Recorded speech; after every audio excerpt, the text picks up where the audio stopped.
পেহেলগাঁওয়ে হত্যালীলায় জঙ্গিদের সাহায্য করেছে স্থানীয় হ্যান্ডেলাররা। এরকমই 33 জন হ্যান্ডেলারের নাম নিউজ 18 বাংলার হাতে, যারা সেনার নজর এড়িয়ে জঙ্গিদের পেহেলগাঁওয়ে ঢোকা এবং বেরোনোর পথ দেখিয়ে দিয়েছিল। এইসব হ্যান্ডেলারদের খোঁজ করছে সেনা।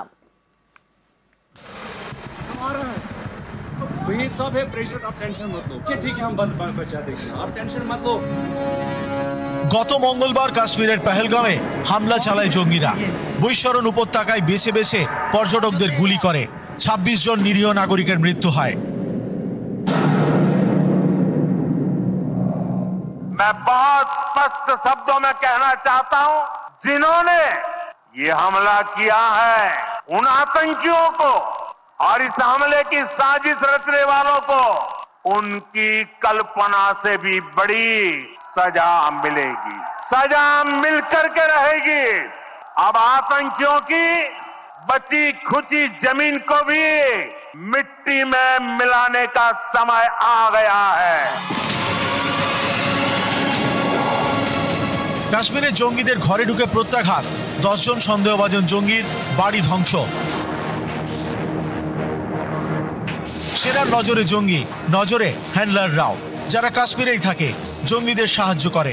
কোন পথে ঢুকতে হবে, কোন পথে পালাতে হবে, এইসব ক্ষেত্রেই জঙ্গিদের সাহায্য করে হ্যান্ডলাররা। সে হ্যান্ডলারদের তালিকা নিউজ 18 বাংলার হাতে। 33 জন হ্যান্ডলার, এর মধ্যে হরকত উল মুজাহিদিনের 25 জন, লস্করি তৈবার 6 জন, জৈশে মোহাম্মদের 1 জন এবং আল বাদারের 1 জন হ্যান্ডলার। এইসব হ্যান্ডলাররা কাশ্মীরের বাসিন্দা, অলিগলি সব চেনে। কিভাবে সেনার নজর এড়িয়ে জঙ্গিরা পেহেলগাঁওয়ে যাবে, হত্যালীলা চালিয়ে কোন পথে ফিরবে, গোয়েন্দাদের দাবি এইসবে জঙ্গিদের সাহায্য করেছে হ্যান্ডলাররা। তাদের এখন খুঁজছে যৌথ বাহিনী। বিভিন্ন জায়গায় চলছে তল্লাশি। সোমবার কাশ্মীরের উড়ি সীমান্তে তল্লাশি চালানো হয়। ইতিমধ্যেই বেশ কয়েকজন সন্দেহভাজন জঙ্গিদের বাড়ি বিস্ফোরণে উড়ে গিয়েছে। এটা জঙ্গি আদনান সাফির বাড়ি। সম্প্রতি বাড়িটি গুড়িয়ে দেয় সেনা। এটা আরেক জঙ্গি আসিফ শেখের বাড়ি।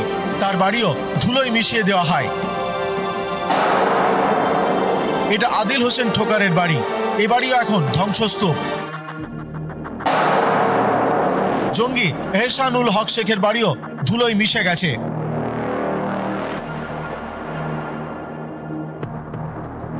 এভাবেই কাশ্মীরে একের পর এক জঙ্গির বাড়ি গুড়িয়ে ধ্বংস। এবার গোয়েন্দাদের নজরে জঙ্গিদের লোকাল গাইড, হ্যান্ডলাররা।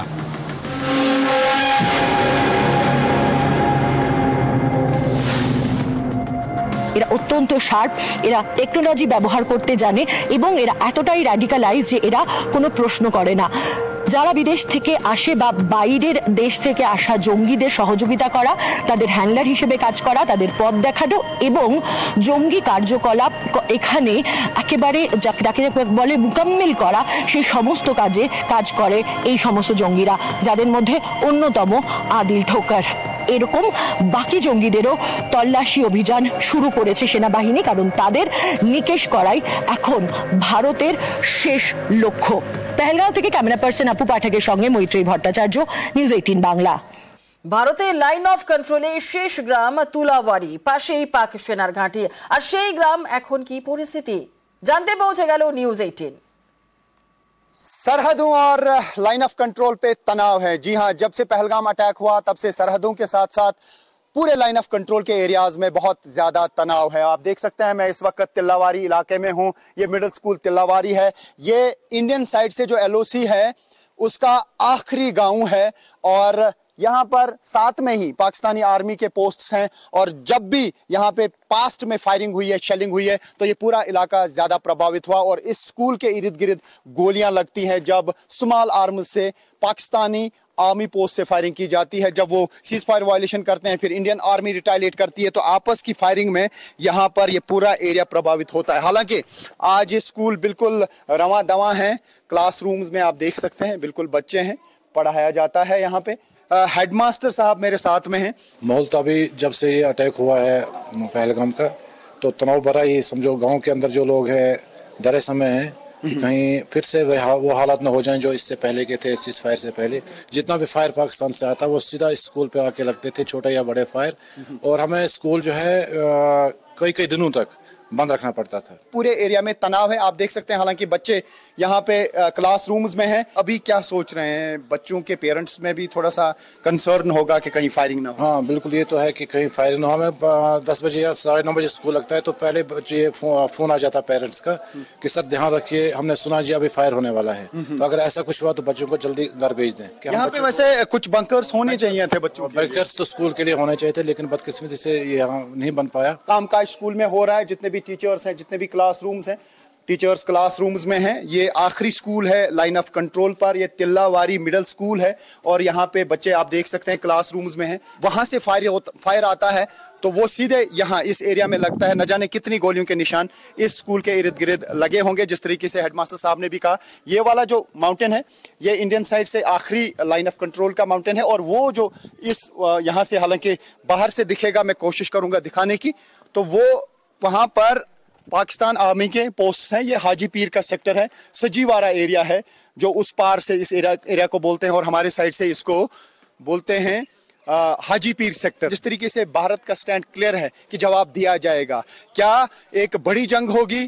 क्या एक ऐसा जवाब दिया जाएगा जो पाकिस्तान के लिए एक सरप्राइज होगा? किसी को नहीं मालूम, लेकिन हमारी नजर लगातार इन हालात पर बनी हुई है। पहलगांव हमलार नतून ভিডিও আরো এক হারহিম ভিডিও প্রকাশ্যে। জয়রাইডের সময় জঙ্গি হামলা, পর্যটকের ক্যামেরায় নাশকতার সেই ছবি।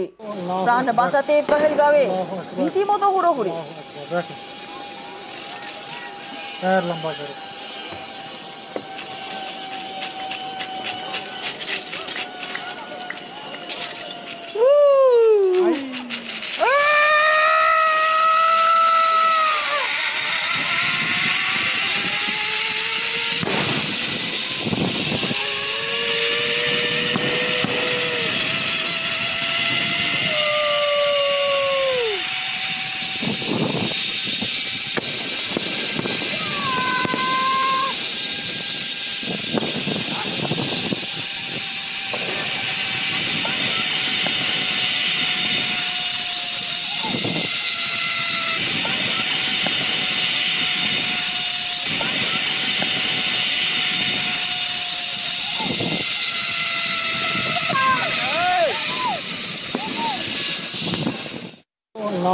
मैं जब जिप लाइन कर रहा था तब फायरिंग स्टार्ट हुई। अराउंड 4 से 5 बार गोलियां चल गई। तब 20 सेकंड तक तो मुझे मालूम नहीं था, मैं मेरी मस्ती में जिप लाइन के अंदर था। वो अल्लाहू अकबर ऐसे 3 बार बोला और फिर फायरिंग स्टार्ट हुई। जब मैंने स्लाइड कर रहा था तब वो बोला और उसके बाद फायरिंग हुई है, उसलिए उस बंदे पे मुझे थोड़ा डाउट हो रहा था। नीचे गए तब मैंने ऑलरेडी देखा कि हमारे पहले जो 2 फैमिली गई थी उसके अंदर जो जेंट्स लोग थे उन लोगों को रिलीजन पूछ के ऑलरेडी गोली मेरे वाइफ और मेरे लड़के के सामने मार दी थी। कूद के मेरी वाइफ और मेरे लड़के को लेके वहाँ से तुरंत भागने लगा। तो वहाँ पे 2-3 लोग ऑलरेडी छुपे हुए थे तो हम भी वहाँ जाके छुप गए। थोड़ा फायरिंग कम हुआ। 8-10 मिनट के बाद फिर हम फिर से दौड़ना शुरू किए मेन गेट की साइड। जब दौड़ रहे तब फिर से फायरिंग हुई और वहाँ पे भी 4-5 लोगों को गोलियां लगी। टोटल करीबन हमारे सामने 15-16 टूरिस्ट को गोलियां लग गई थी उस टाइम पे। इंडियन आर्मी इसमें आपको बताऊं तो अराउंड 20 to 25 मिनट्स के अंदर उन लोगों ने पूरा पहलगाम कवर कर लिया था। हमने 2 लोग जो ग्राउंड में थे उन लोगों को देखा है। एक जो था वो पठानी कपड़े में था, दूसरा जो ग्राउंड में था रिलीजन पूछ के मार रहा था वो आर्मी जैसे ड्रेस के अंदर ग्रीन कलर के आर्मी ड्रेस में था। वो देखो, कश्मीर स्वर्ग है, जाना तो चाहिए पर नर्क भी है। कब चले जाओगे वो भी मालूम नहीं पड़ेगा। পহেলগাঁও নাশকতার আরো এক ভিডিও। প্রাণ বাঁচাতে চেয়ারের পেছনে আশ্রয় পর্যটকদের।